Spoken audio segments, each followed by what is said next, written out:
Ok les gars, est-ce qu'on en parle que Hollow Knight Silksong a enfin été annoncé? En plus, on a eu des informations sur un des boss dans le Nintendo Direct.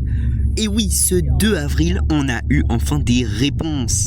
Déjà, c'est annoncé, Silksong sort en 2025. Et ça fait trop plaisir, parce que c'était devenu un running gag dans la communauté. Mais qu'est-ce qu'on a comme info supplémentaire? Et bah déjà, il y aura des phases de glissade avec Hornet, qui sera un défi en plus dans ce jeu de plateforme qu'on attend tous depuis ultra longtemps. En plus, il y aura énormément de nouvelles zones qui n'avaient pas encore été teasées. Par exemple, une zone de neige.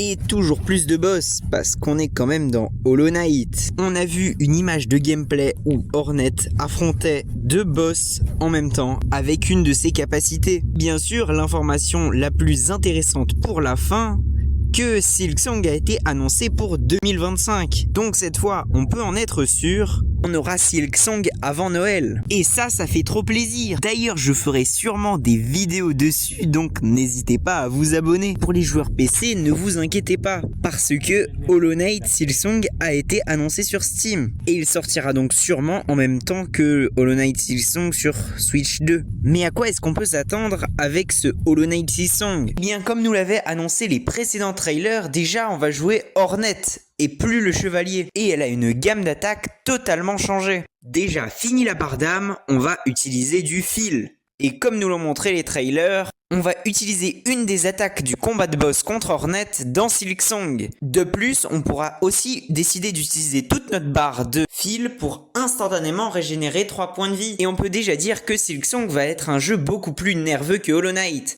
Il n'y a plus de cooldown pour ce heal. En plus, l'aiguillon d'Hornet a l'air beaucoup plus précis mais plus dur à manier donc. Et surtout, les déplacements d'Hornet sont pas du tout les mêmes. La mécanique du grappin et du fil va être centrale dans le jeu, comme les différentes armes que Hornet pourra s'équiper, et qui remplaceront, à mon avis, les badges. En plus, contrairement à Hollow Knight où le but était de descendre, et bien là l'objectif il est clair, c'est remonter à la surface, ce qui va forcément impacter le gameplay.